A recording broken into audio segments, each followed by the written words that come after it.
This programme is brought to you by Simulus Clothing, official title sponsors of Formula Virtual Racing.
To Formula Virtual Racing. We're here this evening around the Losail International Circuit. Now, you can't see it for some reason, but now you should be able to.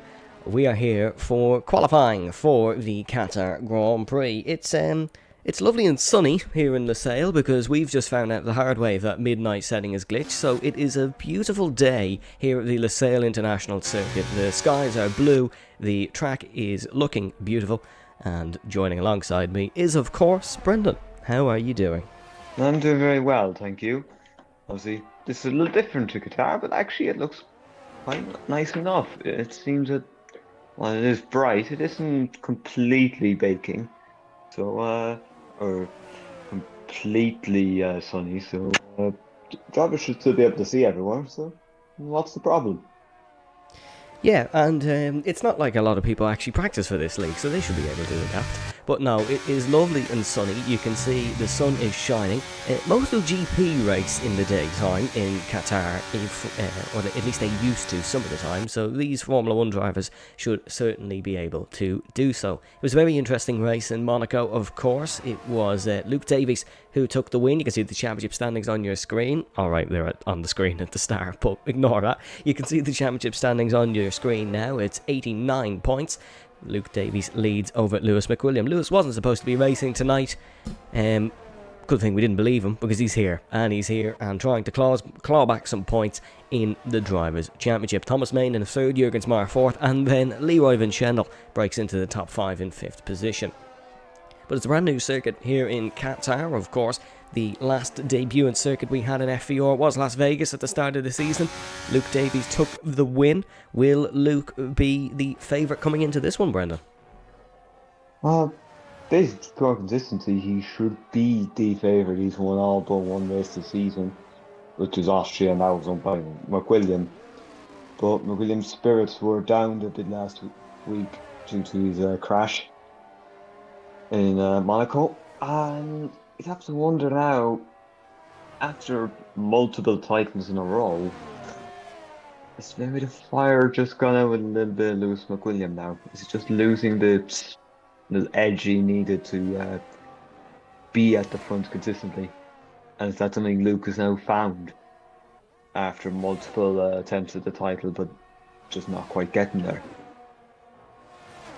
Yeah, it is definitely the best position that Luke Davies has been in from a championship perspective ever, probably, definitely ever. But here come the first laps in qualifying then. It's going to be Jonathan Jürgens Maher, the first man across the start-finish line, 22.1 for Jürg. Next is going to be the McLaren just starting a lap, not quite completing a qualifying run. It's 1-2 for Alpine here in qualifying. It's Andrew Davis who goes to second. He was the next man to complete a run. Then it's going to be Tyler Pasilli across the start-finish line. No, it won't. It'll be Wonfi Anderson just starting a lap. Con Dulger as well and Luke Davies both on runs now. Next up is going to be another returning man. We had Benjamin Bulwark returning last week. We have Brady Pollock returning this week. He goes up to third, 0.5 of a second off Andrew Davis in second position. Then following around, it is Vestago Bandi and the Ferrari Tyler Pastilli, who has invalidated his time. It's Tim Den Heyer then behind him as Den Heyer heading in towards the final sector. A bit of a snap there for Tim. I gotta say, this track almost looks better in the daytime than it does in the night. Yeah, it actually looks quite nice here. See, It's real glitchy when it's dark. There's a load of dust around the place. I have to quite like it in the day. And I think Tim does as well, because that's fastest. 122 flat for Tim Denard, jumps the two Alpines. Next is going to be the Mercedes crossing the start-finish line, but that's just starting a qualifying lap. Enrique Perez starting a lap as well. There is an AlphaTauri of Niels Hartl crossing the start-finish line. Who is next to actually complete a lap then? Heading through, I think it's going to be Aaron McFall who'll be the next man. No, he's actually invalidated. It'll be Tyler Pistilli. No, again it won't. It'll be Wonfrey Anderson in the other Ferrari who heads round the final corner, and he is going to be the next man to complete a hot lap here in Lusail. yeah, interesting to see how these laps go, especially if you have no line. I'm not sure if that's a problem for many people in this league, but if you were no line, might be a little difference there in your braking points. Yeah, there would be an appeal put in by Thomas Main if he was racing, but he is on holidays, so he is not racing this evening. Still only 5 times on the board, but a lot of people were just starting their runs. You can see Lewis McWilliam on a set of the medium compound tyres, actually trying to get a bit of track data in potentially. There's a Ferrari running wide in the first sector, but it's going to be the other Mercedes of Enzo King who'll be the next man across the start-finish line, as Rick Debray actually goes to the top. 121.9, that's a very handy lap from the Alfa Romeo driver. Very decent effort by Rick Debray. Here comes Enzo King across the start finish line. He's got to jump to the top then. 0.5 of a second on pole. Really nice lap for him. Enrique Perez falls to 4th. Lewis McWilliam coming through the final couple of corners behind Niels Hartl, the man on the mediums. If he goes quickest with this, that'll be some statement, but I'm not sure if he will. Across the start finish line, it's going to be 3rd spot for Lewis McWilliam on the medium compound tyres. So you can see this track is still ramping up. Where's championship leader Luke Davies? And then he's heading in towards turn number 15, down towards turn number 16, the McLaren man coming through the final corner. Now you would be inclined to think this will go to the top of the timing sheets, but we will wait to see what happens. That is Sam Davison to the top of an FVR qualifying leaderboard. He's knocked down as quick as possible. We were talking about some returning legends. Sam Davison went up to 2nd position. He was knocked down by Luke Davies. But my goodness, is that an interesting 2nd to 6th. Obviously, we're still yet to see Lewis McWilliam put in a good lap, but it seems like these drivers still getting used to this Lusail International Circuit. I have a few questions about that. Are we back in season 2, and have we transported Baku by accident? Because Enzo and Sam, both very good at Azerbaijan in their day. But yeah, that's a really, really intriguing one. Sam Davis up to 2nd. It's a decent lap as well. I imagine he will be knocked down eventually by Lewis McWilliam. But Sam was always very good in qualifying. The Season 2 champion, of course, fought with Benjamin Bulwark. Benjamin not here this evening. He was in Monaco, of course, pardon me. There goes Niels Hartl to 9th position, so not a bad run that for Niels. Of course, if you're just joining in, it is back to normal proceedings this week. We've none of that crunch qualifying malarkey. If you enjoyed that or didn't, that is up to your own eyes. It certainly caused an interesting qualifying session, but we're just back to normal proceedings this week. The 18 minutes 1 session qualifying. We're looking at Morris Strumer, heading into the final corner now for Aston Martin. No Thomas Main or Leroy Van Schendel this week. Their championship challenges are going to take a big hit. Yeah, that's not really great for them. Just to be missing a race. Especially with seasons, it's not like real life Formula 1 where there's lots and lots of races. It can be made up. It's only 12 races, so one race being missed is a bit more of an impact. Yeah, it is, and it's also less points for a race win, so it's not as easy to catch up, as Adrian Teicher has a big wobble heading in towards the middle sector. And down past the MotoGP long lap loop, as there's actually a Williams round to the left hand side. Is that Brady Pollock who spun round? It is. So Brady just getting used to these new cars. This is his first race in the new game. Of course, he's been spending his days by the karting circuit, so he's got to get used to these big, heavy and bulky Formula 1 cars once again, and that is Brady taking a tip round. But Adrian Teicher heading towards the very flat right-hander now. Excellent corners in my eyes.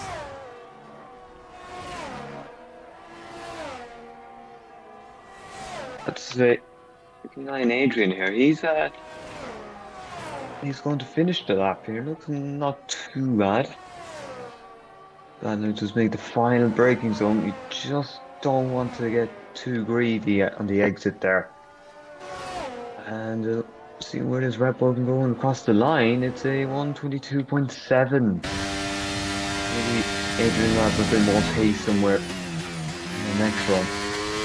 Yeah, Adrian down the order a little bit in 16th position. Sam Davis on and out lap as well. Timden Higher heading on his next qualifying lap. He was just overtaking Luke Davies, who was coming out of the pit lane.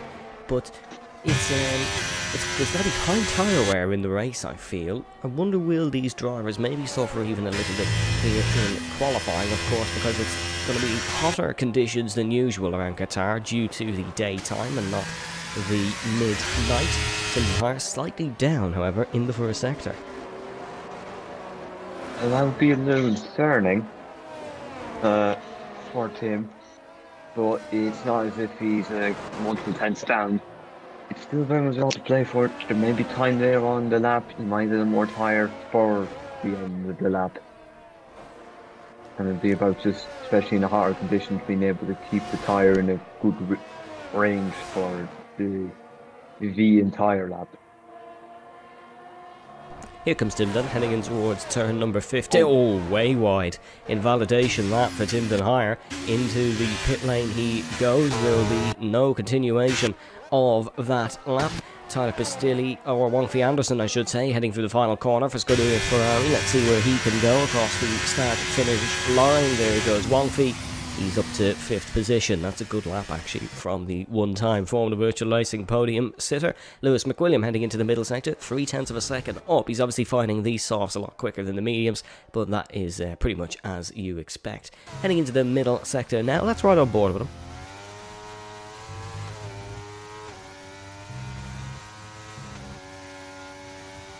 Down towards this tricky left-hander. That's usually where you see some spins in the race. We might see a couple of cars spin round as Lewis McWilliam heads towards the triple flat rights in towards turn number 12, 13 and 14. That's 13, and now in towards turn number 14. You got to nail those, and those corners can become quite difficult in the race in the old tyres. Not necessarily for moments just like that one, but keeping it within track limits, that can become a little bit difficult for some drivers. But here comes Lewis McWilliam then heading up towards the start finish line, currently 0.8 off pole. Let's see, can he jump up on the soft compound tyres across the line?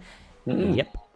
Not really a surprise, that one. Lewis McWilliam onto provisional pole position, 121 flat. It's in Luke Davies' hands now, and he is improving, but could do with getting that a little bit more in the middle sector, down towards turn number 15 then. Let's see what the one-time Monaco Grand Prix winner, current championship leader, one-time Monaco pole sitter as well. He took pole in Monte Carlo against the odds. He's a lot better at these type of tracks, or at least he feels in his eyes, as Avestico Badi goes to the top, 120.9. The Ukrainian invites himself back, and Luke jumps back over Lewis and into second spot. So Lewis not having everything his own way in qualifying these recent weeks. Yeah, this Williams is known very much for qualifying prowess, but it's not really working out here today. Investigative Bodies found a bit of form that he had around this time last year, actually, where he was winning. He had won his first FVR race, built up consistent points that left him in the solid league championship, but obviously circumstances outside his control prevented him from getting that championship, and it was probably the biggest opportunity missed.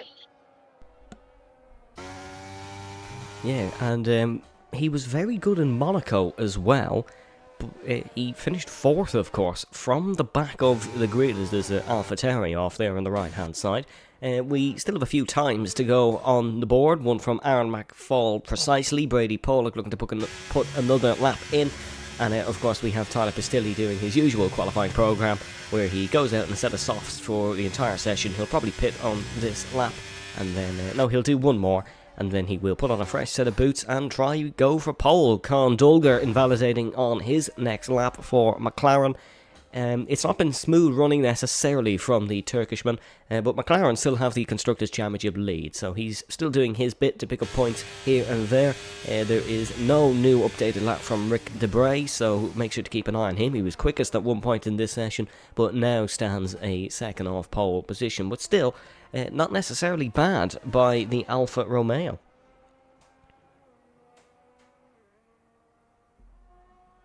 Yeah, it's good news for the Alphas. P1, P9. They should be happy enough with that so far. Rectibre is improving. Seems at the moment almost half a second, so that could make a slight. He could make a title jump up the order here. Yeah, let's see then, as we have 3 minutes to go in qualifying for the Qatar Grand Prix. Speaking of returning legends, by the way, or Season 2 drivers, we're going to have Kyle Albert joining, filling up the last seat for the race. So, yeah, we're just throwing it all back. There goes Rick Debray, up to 7th spot. Good job by the Alfa Romeo. 7th is the highest he'll ever have qualified in a Formula Virtual race. Of course, scored good points at Imola. He's looking to repeat it here in Lusail. This Lusail International Circuit is known for giving returning legends a podium. That's certainly the topic of our discussion today. It gave Fernando Alonso his first podium for Alpine and his first podium since Hungary 2014, which was a 105 race gap. Brady Pollock now sits 5th in qualifying. The Williams back into his groove maybe a little bit. Yeah, after a long absence from FVR, he's been right back on the pace, so who knows? Especially if being away for so long could mean that there's a lot more pace to be found yet. In the top, the most recent debutant in the top 6 is Luke Davies, who has been here since Season 5. Avesta joined very early. Lewis debuted Season 2, Enzo debuted Season 1, Brady debuted in Season 1, and so did Sam Davis. So, certainly, it's an experienced top 10 as of now, and then you go further down the order. Con Dulger, he's in his debut season. Wong Fee Anderson is in his debut season as a main driver, but of course raced in the past. And Matthew Stotts is in his second season as a reserve driver. So, the top 6 certainly experienced, that's from 7th to 10th. Sort of very rookie, you could say. But let's see how rookie they really are as Pistilli. Oh, huge spin for Tyler Pistilli. Oh, that was a brilliant 360. Gonna give that to him. That's a very nice and a very well executed 360 from Tyler Pistilli. But the main focus of this agenda is the final runs in qualifying at the Lusail International McFall Circuit. jumped up there to Aaron, no, God, why is he just crashing himself out? Aaron's gone up to 11th and crashed out of qualifying. Here comes Lewis McWilliam then in the middle sector, rounds it, heading through turn number 5 and 6. He's improving by a tenth of a second. That's Rick Debray out of the session as well. He got back to the pit lane, bit of a wobble from Lewis McWilliam on the exit of turn number 6. He took every pole up until Monaco, which was of course the last race, on round 5 of 12 in the season. Lewis took pole in the first 4. Or in the first 3, I should say. He didn't take it in 4. That was Luke Davies. Luke is looking to take another pole, and I tell you what, Lewis is not necessarily putting in his greatest lap here ever in Lusail. He's only improving by 0.02 of a second, which would not jump him anywhere. Heading through the flat rights then. This is where he made a slight mistake in his previous run, so there is time through here, and he almost tank slaps it. That is agonisingly close to losing it, but let's see. Rounding the final couple of corners, and now he has lost it. Round he goes. The Scotsman will not take pole once again. Lewis McWilliam loses the car and is going to lose the lap. He is round. Luke Davies is one of the next drivers to cross the start-finish line. He had a very strong middle sector. And is he able to take his second consecutive pole here in 2 races? He's the high flyer in this championship season. Here he goes across the start-finish line. Let's see what the young Brit can do. There's a car weaving in front of him. Luke Davies goes on to pole here at the Lusail International Circuit, a 120.866. Matthew Stotts goes up to 3rd. That's a spanner in the works. Let's see what Avesta Gobadi can do. Enzo King coming towards the line, towing good friend Enrique Perez to the checker, and Enrique is going to jump up the order. Here comes Avesta Gobadi Bardi, though. Let's see what he can do across the start-finish line. This is going to be pole for the Ukrainian. It is going to be pole for the Ukrainian here at the Qatar Grand Prix, unless there's another shock from further afield. Sam Davis heading towards the start-finish line. This would be fairy tale if he could do it. Has a 120.5 to beat. He's not going to beat that. The other Red Bull behind of Adrian Tisci comes across the start-finish line, and that's only going to be 18th. Vestago Bardi is on pole by 3.5 tenths of a second here at the Qatar Grand Prix. That's one way to keep your good form going. Yeah, Vesta finding a bit of form now. Be interested to see where that leads him in this race potentially throughout the rest of the season. But at the moment, he's only 11th to championship, mind you. He did not start the first 3 races, so you don't know. Luke Davies could have a bit more competition than there has been so far. Vestago Bardi takes pole for the Qatar Grand Prix. It's Luke Davies in second, followed by Matthew Stott in third. Lewis McWilliam in 4th, Enzo King in 5th, Brady Pollard qualifies 6th on return, Sam Davis 7th, Rick Debray in 8th, followed by Conn Dolger in 9th, and Tim Denhire rounds out the top 10 in 10th. Wonfi Anderson 11th, Jonathan Jurgens-Mars 12th, Aaron McFall 13th, Nils Hartl 14th, Enrique Perez 15th, then it's Morris Stumer, Andrew Davis, Adrian Tisci, Tyler Pistilli, and then of course Kyle Albert not getting a lap in. Folks, we have the Qatar Grand Prix coming up after this short commercial break.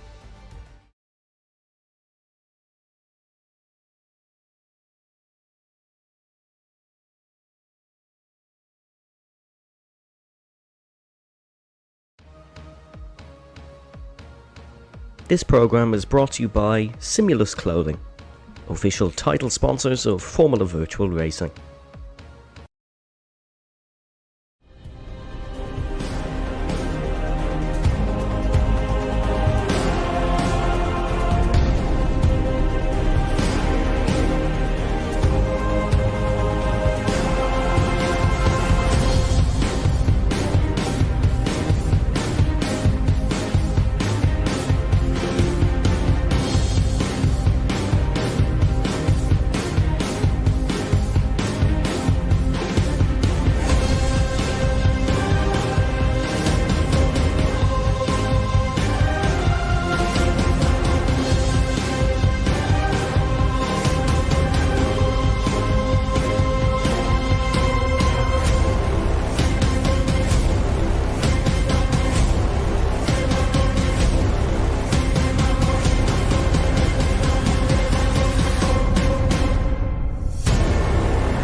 Welcome back, ladies and gentlemen, to the Lusail International Circuit.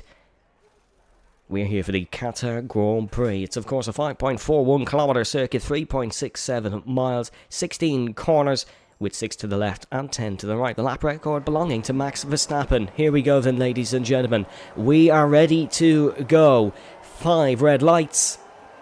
And we go racing here in Qatar. That's a good launch from Vestago Bardi. He's got a decent jump, but look at Luke Davies, even better, down towards turn number 1 here. It's a fast right-hander, which Luke Davies leads in. He leads the Qatar Grand Prix. He's on the mediums. Gobardi on the hards. Gobardi still on the inside as they head in towards the first left-hander. Adrian Tisci is out of the Grand Prix. Andrew Davis has been disqualified. He stayed on the grid. Believe he wasn't at his console, and the virtual safety car comes out here in this race. That is Adrian Tisci out of the Grand Prix. And Andrew Davis. It's disaster for the Canadian and the American. Really unfortunate there for Adrian. That was a crash. Andrew was because he wasn't on the grid.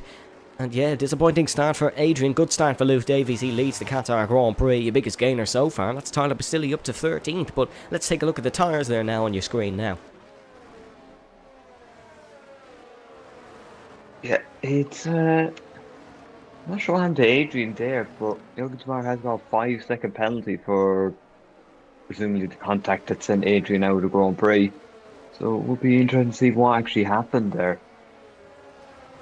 Yes, so Jurgens-Mars has been penalised for that, which would indicate that something has happened due to the driver's control. But we will wait and see. We'll see if we can get a clip and describe what happened to you. But that is Adrian Tisci out of the Grand Prix. And that's disappointing for the Red Bullman because he's off the back of a very nice result in Monaco.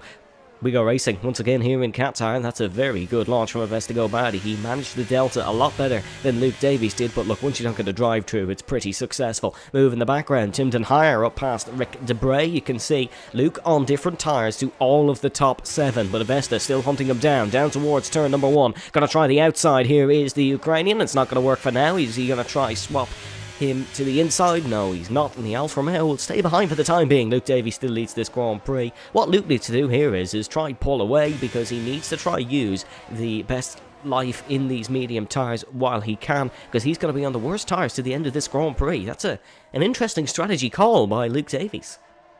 Yeah, going in the mediums, you're going to feel an hour stink, but the idea of undercutting or just being able to make a pit stop earlier, build up maybe laps and laps where you're being a bit faster than those on older hard tyres.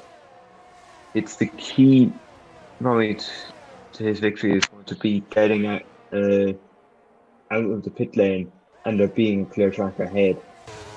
And presumably you'd want to be pulling away a little here early going.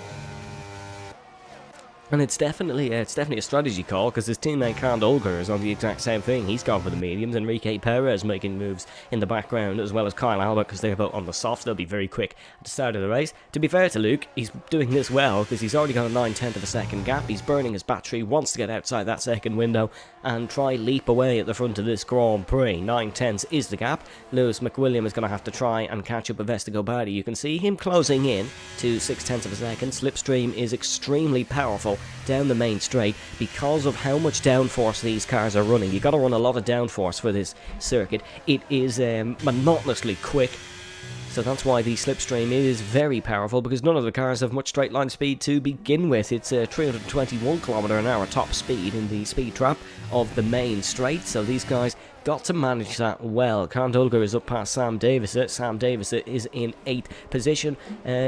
Morris Stumer actually into the pit lane very early doors here. That's maybe slightly concerning for him. Both AlphaTauris have already made pit stops, as has Jonathan Jurgensmeyer, so there might have been some damage picked up at the front of the race for them. Morris Stumer is going to drop down to 18th and last here in this Grand Prix.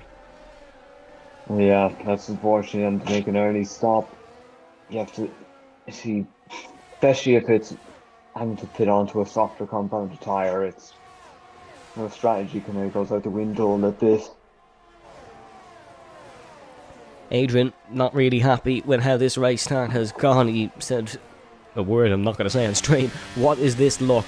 But yeah, that's really unlucky for Adrian Tishy. I do feel bad for him, because he puts a lot into the league, and unfortunately he is out of the Grand Prix. Concerning signs, if your name is Lewis McWilliam, because you're being dropped by the front two. Avesta Badi, fastest lap of the Grand Prix, was outside a second. Lewis, thankfully, gets back in with a bit of battery burn and a bit of slipstream, but he's outside it now. Luke and Avesta have put the hours in, and they're excelling at the front of this Grand Prix. And Timden Higher overtakes Sam Davis, as Sam under pressure from Wong Fee Anderson round the outside. I think Sam's maybe lack of experience potentially on this game, maybe haunting him a little bit, but to be fair, it's all medium runners that have overtaken him, so it's nothing too concerning, as Rick Debray almost loses it. He locked a brake heading in towards the right-hander. He's all over the shop here in the middle sector. Tyler Pestilli overtaking him. But back up the front of Avesta, clawing in on Luke. He has used a bit of battery, about the same as Luke Davies did to get away in the first place. 0.6 is the gap up the front, 1.4 behind Lewis McWilliam, under pressure from Matthew Stotts. Yeah, this is not McWilliam we know, or we've become accustomed to. But this is just the case of McWilliam for, well, it's a rare occasion. Simply doesn't seem to have pace to keep up with the top two in this instance. We can see Sam Davis at 0.2 of a second behind Wong Fee Anderson.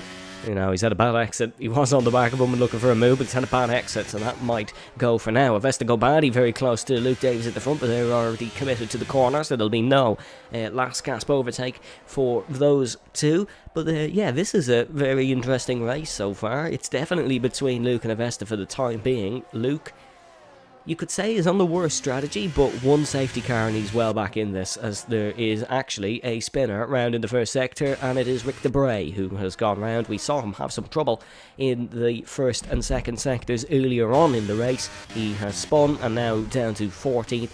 Jonathan Jurgensmeyer has made one pit stop and is 42 seconds back as Aaron's round. Aaron is round for the final corner, clobbers the pit wall there on the right hand side. Yeah, Aaron not having a great race either. AlphaTauri as a whole not having a great season. They're the only team not to score a single point so far this season. That's troubling. That is really, really troubling. Yeah, that is not good news for AlphaTauri. As we see, Tyler Bastilli 0.2 of a second back. There's a bit of a dogfight for the final points for the time being. This battle will obviously change over the course of the race. It's between the two Ferraris, Sam Davison and Tim Denhire just in front. Sam is in the middle of two Ferraris. He's going to try overtake one of them now and get on the back of the Ferrari-powered car in front. Up the front of Estegobadi, gets very close in towards the corner. Oh, look at this, though. He's not going to be in between two Ferraris for long. Wang Fei Anderson soars past Tim Denhire, and look at this. Look how close Tyler Pastilli gets to Sam Davison heading through the apex of the corner. It's a little bit wide from Denhire, maybe suffering with the high DEG and tyre temperatures on board that Haas Formula 1 car. Of course, because we are in the daytime, these drivers are going to be suffering a lot more from tyre temperatures and from tyre heating. They'll have to have lower pressures in their tyre to make sure it doesn't overheat as much, because if it overheats on this game, you do just lose tyre wear, and that will degrade the tyres a lot more. Estegobadi staying really close here in this first sector. Maybe the medium is not as good a tyre for long as it would be in the night time. Yeah, there may be a few extra degrees in that tyre that just turns it from optimal to... VSC. That is Aaron McFall, who has spun through the final corner again. That has caused that. He drifts it out, and no front wing for Aaron McFall, so he's gone in nose first. And that is the will not AlphaTauri. pit. Davies staying out. You must feel they're trying to get hard tires at the end from lap 6 will not be the optimum. Yeah. Nobody yet. Wait, hang on. Kyle Albert's going to take the gamble. Well, he's on softs, so they'll be a lot worse than any tyre realistically here, so that's not a bad call from Kyle. I imagine he might go for a set of mediums and do a medium-medium to the end of the race. I don't think hards would make it from here, so I think a medium-medium would be a smart call, and that's what he's got to go for. He's gone for a set of mediums. Could even go for medium-soft if safety car plays into his hands. But yeah, good call that from Kyle. Comes in under the VSC. I'm surprised Enrique Perez didn't do the same thing. I think Kyle might actually get out of the pits here under VSC as well, which will make this a very good move, and he does. He comes out without the virtual safety car, and you can see he is still extremely far ahead of Jonathan Jurgensmeyer. So something definitely happened to Jurg and Nils Hartl and Morris Stumer to cause them to be so far back. We go racing once again, and again, really good restart from Gobadi. He is on fire here today. Yeah, Gobadi is really on it today. Usually in recent times in FVR, there's usually that one race in the season where Gobadi is absolutely on it, and nobody else can really do anything about it. Seems like today could be that day. Oh, Davies off track. He's went a bit wide. Yeah, Luke is starting to feel maybe these tyres are not as good as Estegobadi's hards. That's Tyler Pastilli, who picks up a 3-second time penalty. Gobadi, look how close he can hang through the corners. The dirty air is not in Gobadi's vocabulary around this Losail International Circuit. Estegobadi to the lead. There is literally nothing Luke Davies can do about that. Nothing. Gobadi up and through. McFall out of the Grand Prix, retires in the pit lane. It's another dreadful race from Aaron McFall, who is out of this one. Tyler Pastilli overtakes Wang Fei Anderson. The Ferrari swap for 8th and 9th, and that is definitely an indication that these hard tyres are better than the mediums at this point in this race.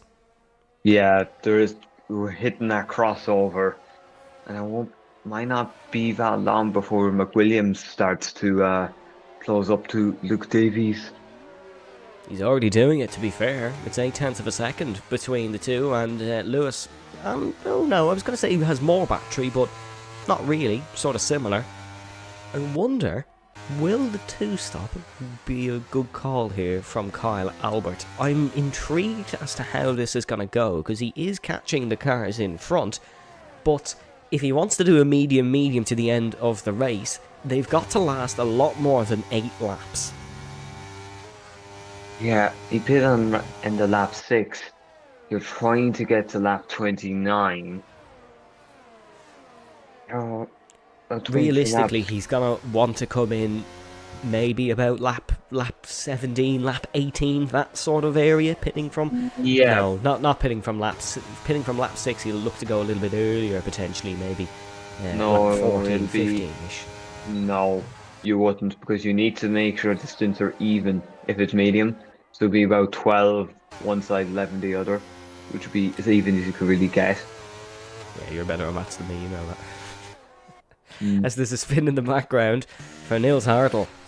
Oh my goodness me, AlphaTauri not having a good season, really. They were last in the FVR draft, of course, as there is a sight that we've not seen in quite a long time. Kyle Albert's just hit the fastest lap in a Formula Virtual race. It is the year 2023, and Adomini in the year of our Lord, and I'm very shocked to see that, but well done, Kyle. Kyle is flying. He's clawed in 3 seconds on Rick Debray so far. And you don't know, where could all these drivers come out in comparison to him? Could he be leading the Grand Prix at some point? Maybe that would be a bit of a stretch.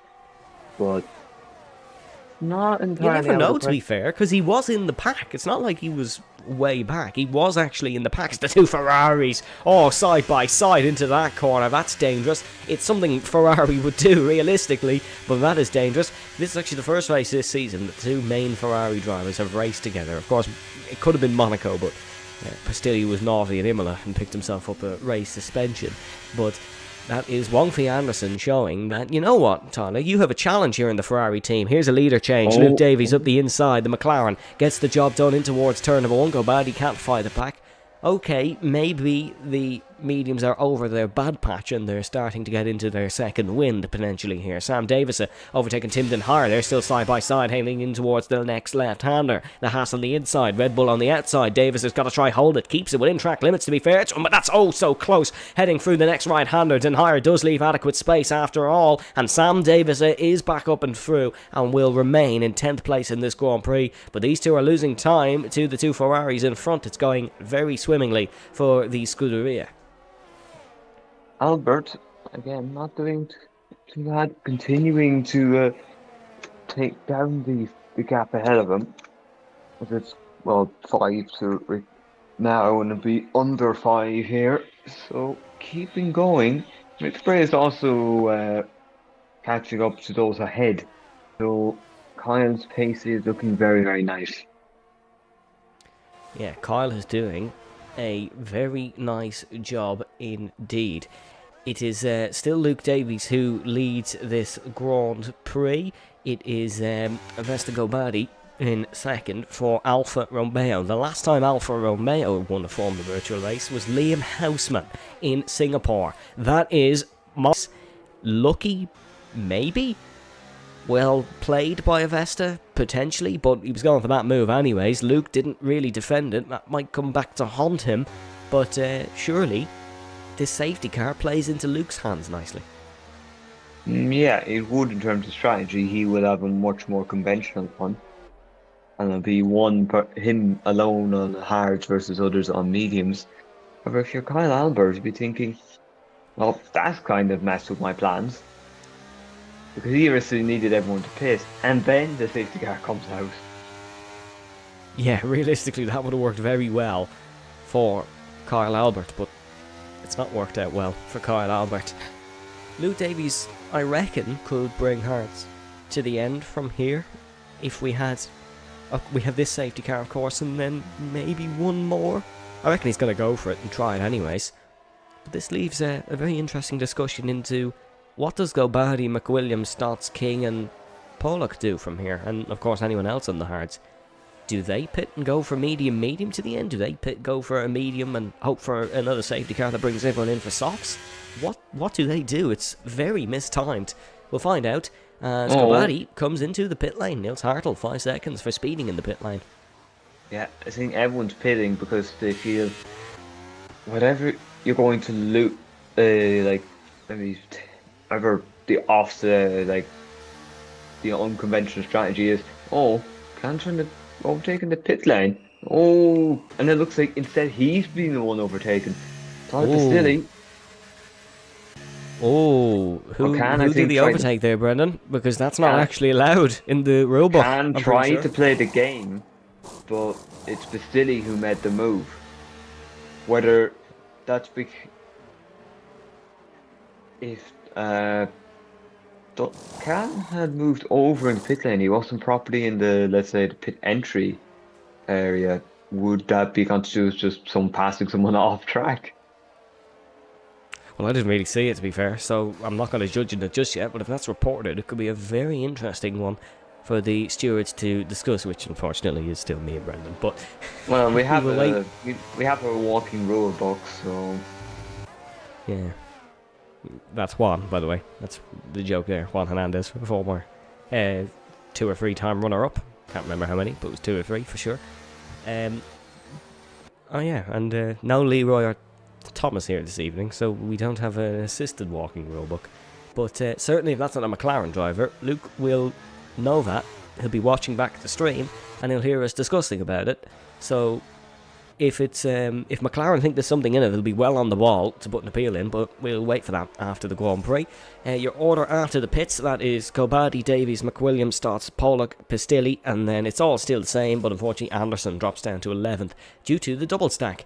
Very interesting now here, the roles have completely reversed. Almost everyone is on the mediums in the top 5, apart from Luke Davies. Then further down the order, it's Pistilli in 6th, King in 7th on the mediums. And then it is Colin Dulger on the hards, Timson Hire on the hards, Monfy Anderson on the hards, and then Kyle Albert has gone for the hards to the end of the race. Everyone else who pits is on the mediums, and then those who didn't pit on this safety car is Jonathan Jurgensmeyer and Niels Hartel. Niels did actually pit, he just pit in a different lap. Hards and mediums for those. Jurg and Niels can get back in this race, however. That'll be very positive for them. But what's going to happen to Luke Davies here? Because there is very much potential for him to drop like a stone on this safety car restart. Of course, he's on a better strategy to the end of this race, but how will the short-term loss affect the long-term gain? yeah, it'd be very interesting to see.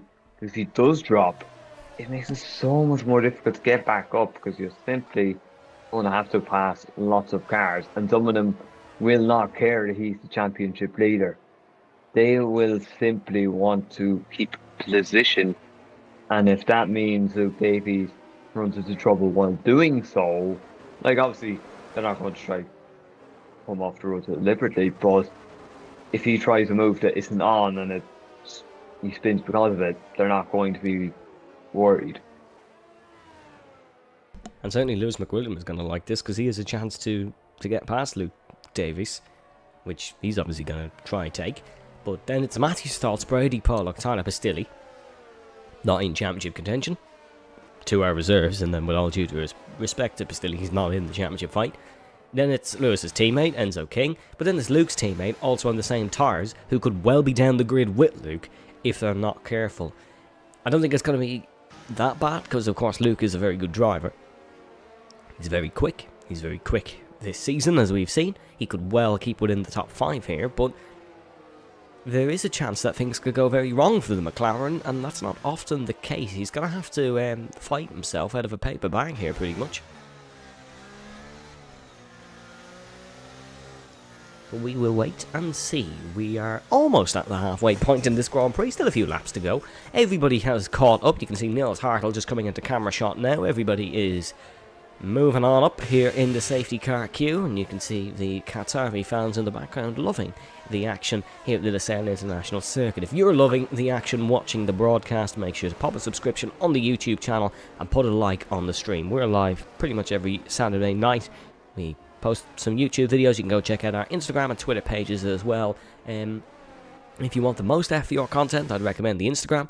That's the most active one for sure. We still do post on the Twitter as well. And yeah, Make sure to keep up to date with the latest FVR news and check out our title sponsor, Simulus Clothing, as well. We've got the FVR line coming out soon, hopefully. I can't give you an exact confirmation date on that, but we will wait and see. Back to the racing then. And we go racing right on cue. Avestigo Badi accelerates, heading in towards turn number 16, and he bolts it out of the final corner.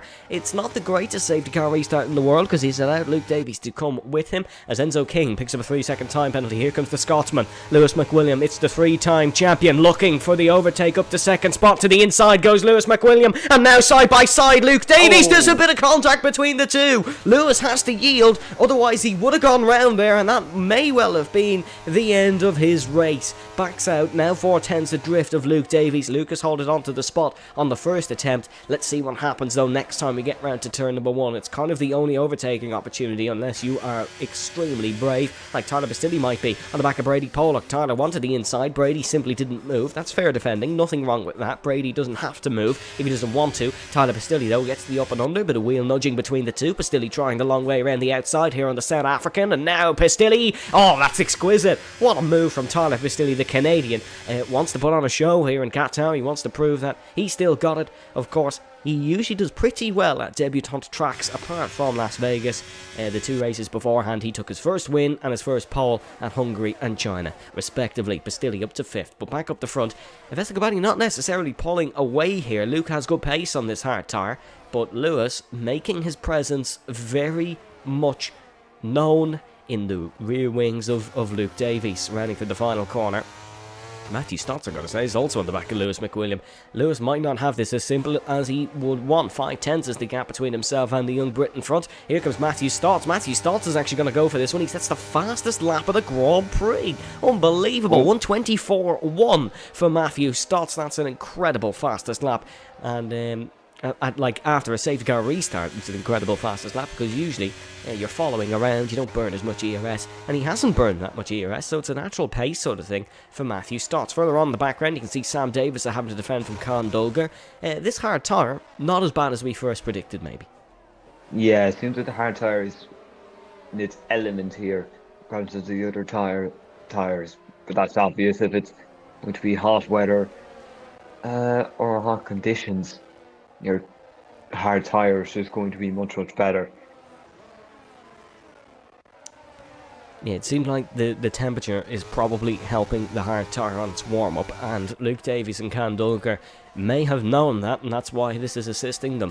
It also just seems like Lewis is struggling for pace in this race, which, I mean, it would make sense. I don't think he's did much practice. He wasn't planning on racing up until 3 minutes after we started, but so he's not necessarily got his practice in, but we will wait and see. Bastilli now on the back of Matthew Stotts. Stotts was the high flyer for just a lap, and now he's maybe got a taste of reality with Tyler Bastilli looking to attack him down towards turn number 1. Nevesta sets the fastest lap of the Grand Prix, 1:23.6. That's 4/10 faster than Matthew Stotts. Here comes Tyler Bastilli down the inside. There goes the Canadian up to 4th. Stotts tries it the long way around the outside, and to be fair, he's made that one work. Up the inside and towards turn number 2 now. The Aston Martin treading the needle with that one. Now has the outside line through 3 and up towards turn number 4. They're still side by side. High speed right-hander up next. Bastilli inside. Stotts trying it the long way. This is fantastic battling between the pair, and Matthew Stotts keeps the position. Tyler Bastilli has to go off the track and picks up his second 3-second time penalty. If they're all running as close as this come lap 29, that's going to hurt him. Yeah, indeed. Let's see, Davies is starting to drop off a little here. This might be just where the mediums are in the initial first proper good phase. And if you can just maybe keep within the second here, maybe the difference. McWilliam has dropped off, so it should mean that even if he was second here today, it's not a bad result at all. Gurbati hasn't been around enough to be a threat, and McWilliam being behind along with everyone else means that Davies isn't losing anything to anyone who is somewhat near him in the championship.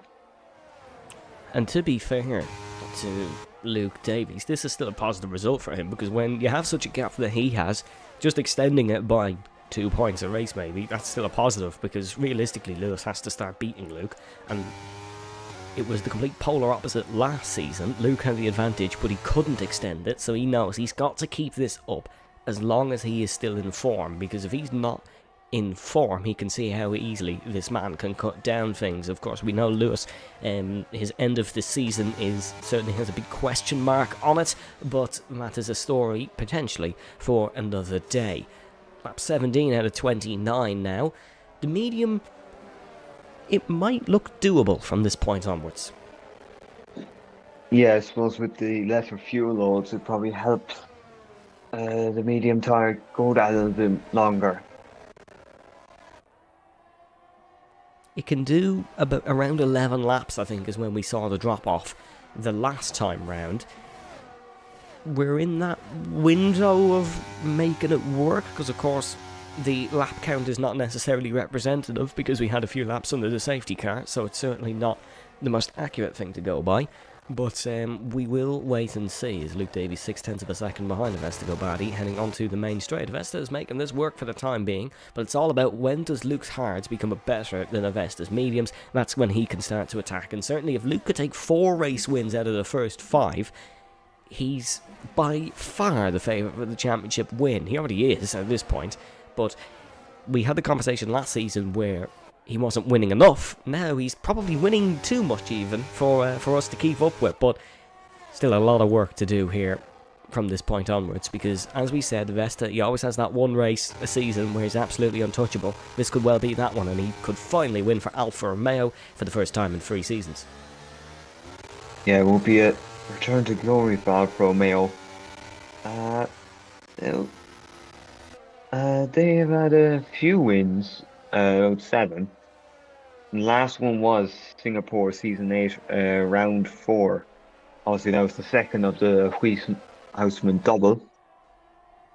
I don't think we've seen Liam since that, unfortunately. Yeah.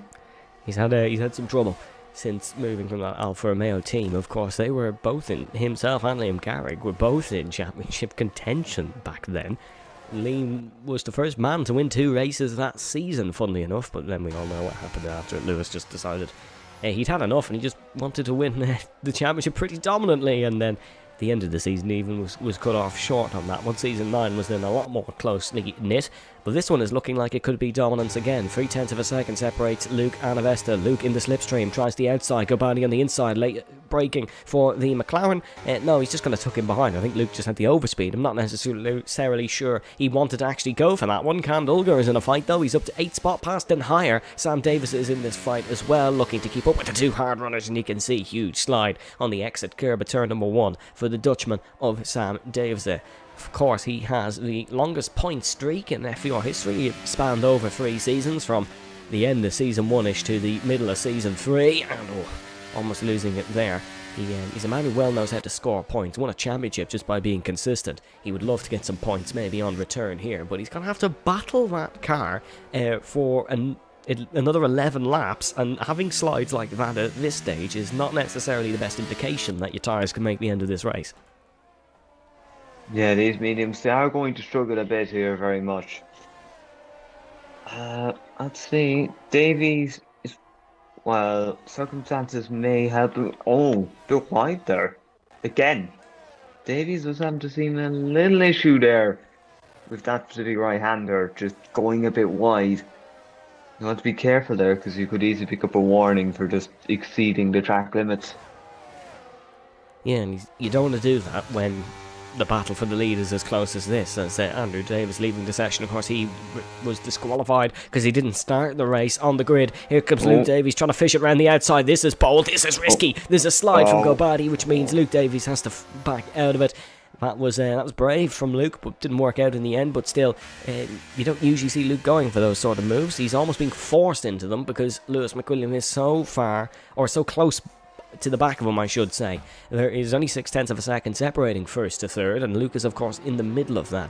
He's lapping 0.8 of a second off his PB, so the tyres are certainly starting to hurt, but it's at this point where his will starting to feel a little bit better, and I think we're getting an indication of that. I think Lewis has managed his tyres a bit better than Avesta as well, because he's coming more into this race as time gradually goes on. Yeah, indeed. Indeed, that's it. For Brady Pollock, he's 6th on the return. after not being around for a long, long time. I mean, it's not the worst, is it? Unfortunately, Benjamin has he's up the ante for the returning drivers, but it's not bad at all. Unfortunately, Kyle Albert's strategy didn't suffice, and he's in 14th now. Sam Davison picks up another 3-second time penalty off the exit of 16 now. Luke Davies looking for the race lead. Let's see what he can do. Pulls up alongside now, going for the outside for the third lap consecutively. A lot closer this time now, trying to fist it around the outside. He's going to have the run up come on him a lot quicker than usual, but there's a tap between the two. The McLaren hits the Alfa Romeo side pod down towards turn number 3. This is the best chance he's had in quite a few laps for Luke Davies, looking for this one round the outside. Goes to McLaren, swaps to the inside. No, too far back. Going to have to back out now. Yeah, that corner you're normally going to be able to move done. It would actually be into this next corner here where it's a bit slowed down. You were near enough, you could try a move, but you're just not going to do it into some of them fast right-handers. No, you'd have to be a madman to go for that. And at Luke's stage in the championship, he doesn't need to go for the over risky move. He just needs to keep getting points on the board. Where if that was Lewis McWilliam in this situation on Luke Davies, he would go for that because he needs to take risks to get back in this championship. It's not do or die necessarily just yet. We know he can do comebacks, but it's definitely not do or die for Luke Davies, who has a substantial lead in the championship, which you can see on your screen now, ladies and gentlemen. Luke Davies is leading the championship 89 points to 49, and then it's Thomas Main on 43, Jurgensmeyer 34. Jurg is not currently scoring points here in Lusail, and then it's Leroy Van Schendel further afield. Here comes the young man once again in towards turn number 1. Is he going to go for the 4th time? He goes up the inside. Gobadi tried the outside move. I don't think Avesta wanted to be left as vulnerable into turn 2 as he was the last time, so he kind of parked it in the middle of the road, which is not the worst defensive tactic I've ever seen into that corner, but Luke is getting close now in towards turn number 4. He's 10th adrift, and I think this hard tyre is definitely better than the medium now because he's on the back of him and going for him every lap consistently. Well, yeah, with about 7 laps to go, our mediums have already been on for 10 laps. They're going to struggle a bit compared to the hards, which could still have a lot of performance left in them.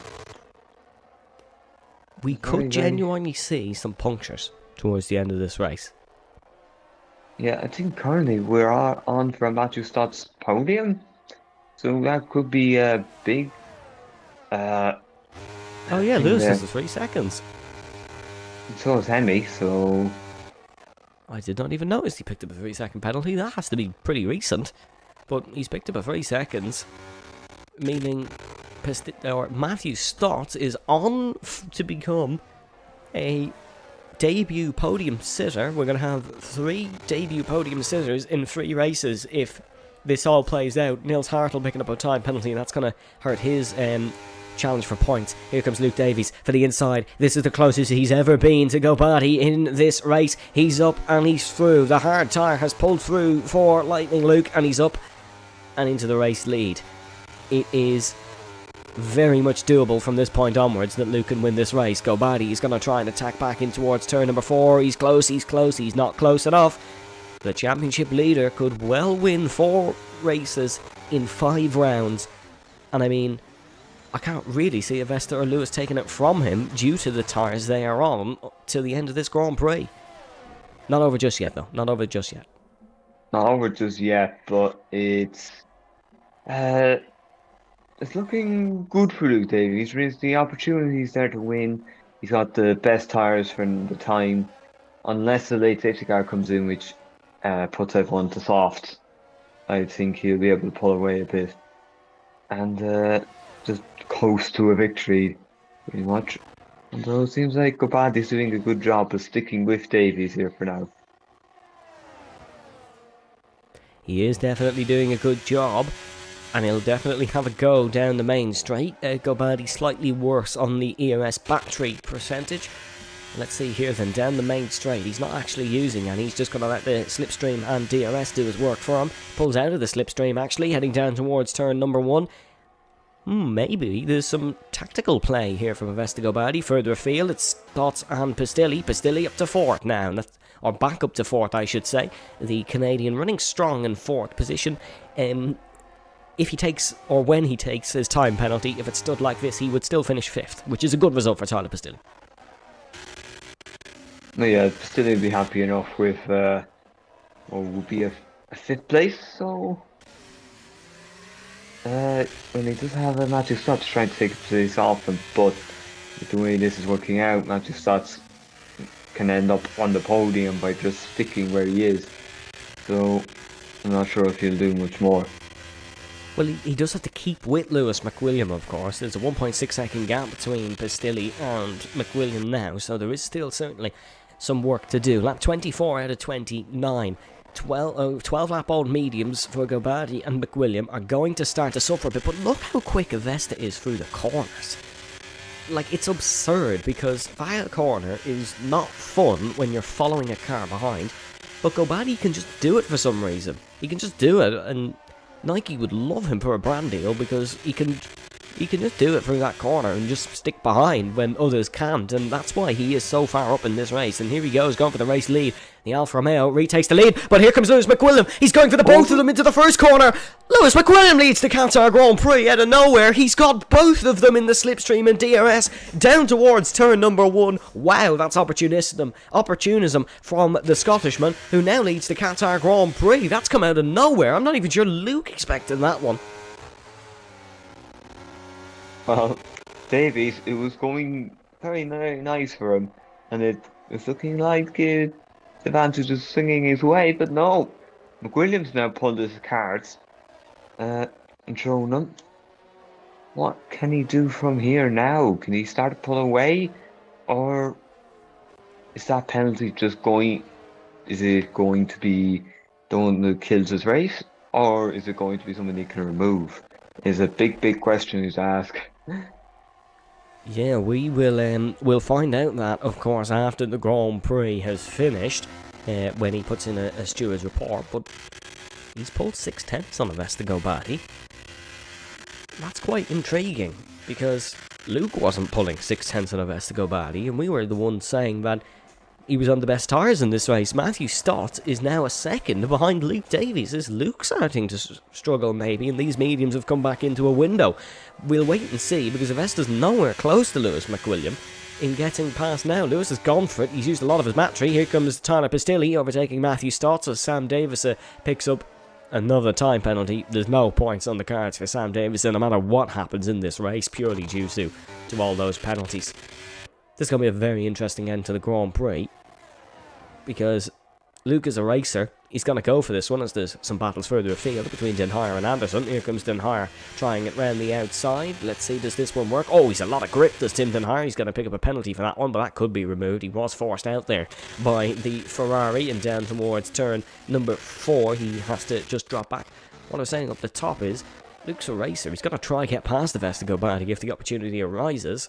If some contact was made between those two, McWilliam would be in for a very good result here.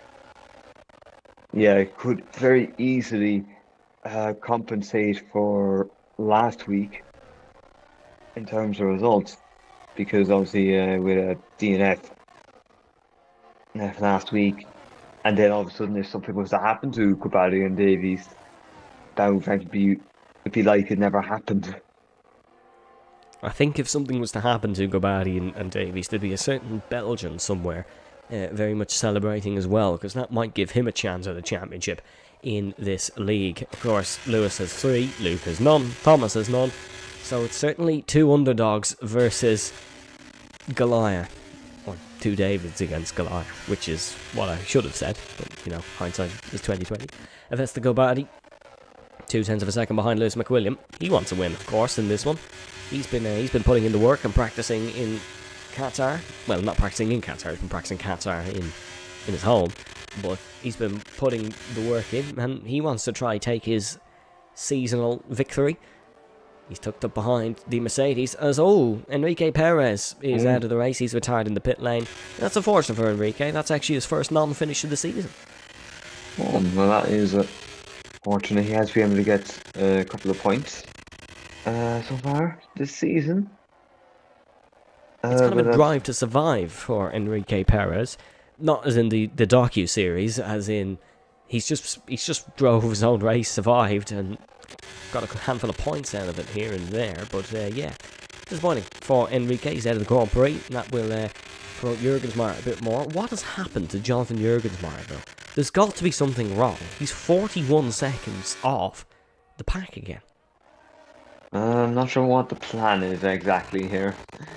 And it's not like he's made a pit stop, he's genuinely 41 seconds back on pace. Here we go though, battle for the race lead. Avesta Gobadi goes for this one. Luke Davies is going to try repeat what Lewis McWilliam did. He's now in between the Alfa Romeo and the Mercedes, heading into turn number 1. There's contact, end plate goes flying for the Scotsman. Disaster for the Mercedes. He's hit the back of the McLaren. The end plate goes flying. Lewis McWilliam's falling. He's fading and drifting out of championship contention, off the podium and out of the race victory chance here in this Qatar Grand Prix. He's hit the back of his title rival. McWilliam falls adrift. Pistilli goes through.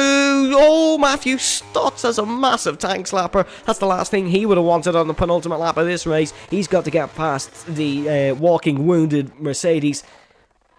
Oh, that's a travesty for Lewis McWilliam's championship.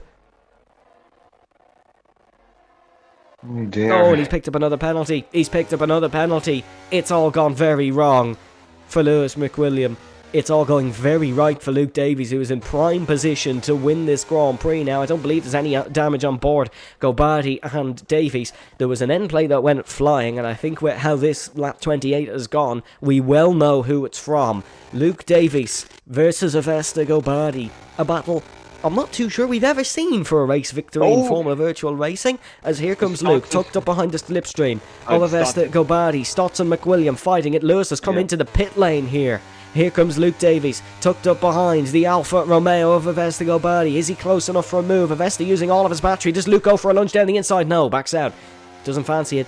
Luke thinking in the long run potentially here. He could go for it down in towards turn number 4. Turn number 3, turn number 4. We will have to see, can he go for it? This is free. He's not close enough through there. Can he go for a lunge in towards turn number 4? That would be rash if he went for it. I think Luke is definitely thinking of just sitting behind and taking second in this one.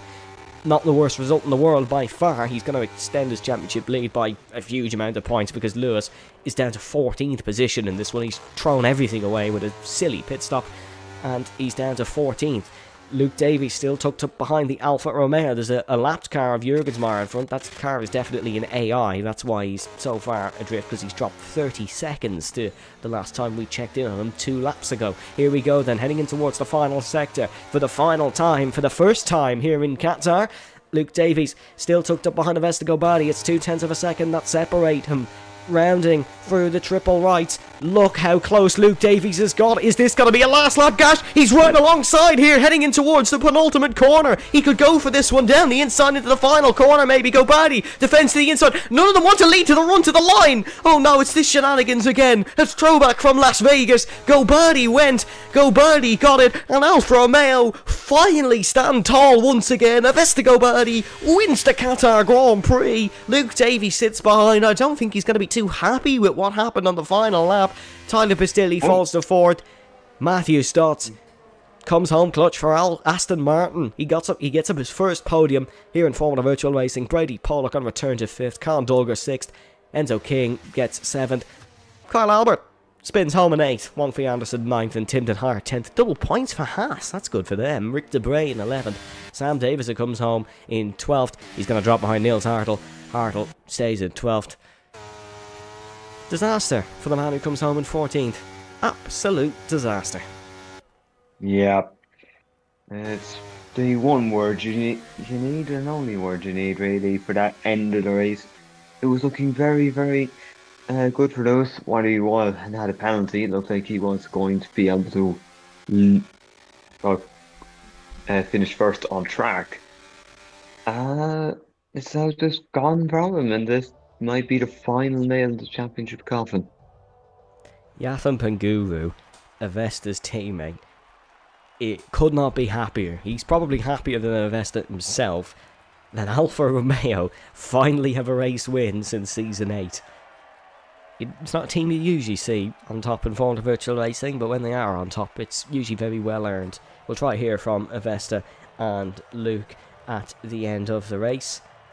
But yeah, that was crazy in the end, and I think Lewis is starting to show that he can crumble when there's a a very competitive challenge. But here is your full race results. Avesta Gobati takes the full 21 points. Of course, different point system in FVR if you were unsure. Luke Davies in second, Matthew Stotts third, Tyler Pastilli in fourth, Brady Pollock fifth with Callum Dulger in sixth, Enzo King in seventh, Kyle Albert in eighth, Wongfi Anderson in ninth, with Tim Denhire in 10th. It's then Rick DeBray, Nils Hartle, Sam Davis, Lewis McWilliam, and Jonathan Jurgens. Marion on finishes were Enrique Perez, Morris Stumer, Aaron McFall, Adrian Tishy, and Andrew Davis. Let's see, can we get some interviews then? That's Matthew Stotts, not just happy about the podium, he's happy he finished the race for once, which is an interesting one. Right then, let's hear from our second place man. Hello, Luke. Can you hear us? Yes, hello. Well, Luke, a very interesting race for you. It was looking like you were the favourite for that win for a good amount, but you just missed out. Still a very good second place, extending the championship lead. Talk us through it from your perspective. Well, yeah. Honestly, I'd heard things you could do medium soft, so I was kind of thinking. Usually I start hard, but I thought today I'll just start medium. I'll see what happens. But yeah, I was pretty shocked when the rest of the top 5 at least started hard. So yeah, there was in the first stint I was hoping to try pull away once I got ahead of Avesta, but the tyre difference was honestly it was not much at all. And comparing it to guys on I was comparing my tyre wear to guys on hards, and it was basically the same. So yeah, the thing is you can still take all the high speed corners with really similar speed or flat out. So no matter what tyre you're on. So yeah, it was. Yeah, I couldn't pull away, and obviously safety car came out, and everyone kind of switched tyres. So yeah, I was on hards, everyone else on mediums. But yeah, again, I could stay with Avesta because I had the tyres really didn't have much delta time difference today. But yeah, I just didn't. Really close fight at the end. I'm not sure what happened with Lewis. It felt like he rear-ended me, but I'm honestly not sure. I have to watch it back. But yeah, close fight with Avesta, fighting for DRS again this season, and yeah, I actually ran out of fuel on the run up to the line. I'm not sure if I would have got him, but it'd been really close. So yeah, I couldn't fuel save just because otherwise I wouldn't have been anywhere near Avesta. And to be honest, I was hoping DRS games would mean I could recover fuel, but yeah, just fell a little bit short on that front. And but yeah, I take the podium and on to the next one. At the end there, the slowing up before the line bit, was that just DRS games from you both again, or do you think it was something sinister? So to be honest, I think everyone could see there was going to be some sort of DRS games because the straight is just so long, and especially because I had stuck with Avesta properly through the second sector. I think if he had he didn't know obviously that my fuel was running out, but if he had kept going straight, if he hadn't slowed down, then I think in a normal scenario I would have got him on the straight line speed. So I expected it. I'd probably do the same in his situation. Then yeah, no, it's just one of the things on this game, and yeah, it's fair enough from him. Of course, next time out we hit the Spa Francorchamps. It's usually a bit of a mixed track from you. Are you looking forward to that one? I mean, yeah, I've never really liked Spa in the game, but it's a weird one because it's actually one of my more successful tracks in terms of I think I've 2 podiums there. So there's not many tracks that I've really done it at. So yeah, it's a funny one. It's always a tasty race, but just with the weather and well, it's Spa, so yeah, anything can happen. But looking forward to it next week. Brendan, anything from your side? Obviously, early on, you were the only one on the hard tire, and then you're the or on the medium tire, and then you become the only one on the hard tire. Obviously, you said there wasn't much difference between the tires, but even then, did you think you were surprised by how well you were able to stick with Avesta and Lewis and all them with a harder tire compound, even in just the first few laps before your tires warmed up? Yeah, I think I am pretty proud of how I managed to stick there. I'm pretty happy with my pace. I think Avesta might have just had the edge on pure pace, as obviously got told by a decent margin. But yeah, I think today Avesta probably just had me on pure pace. But I managed to stick in the DRS in the first 2 laps, which was really crucial. I was getting really close there. And yeah, I just tried to recover and recharge all throughout the stint in the second stint because, yeah, the DRS is just so powerful in this game.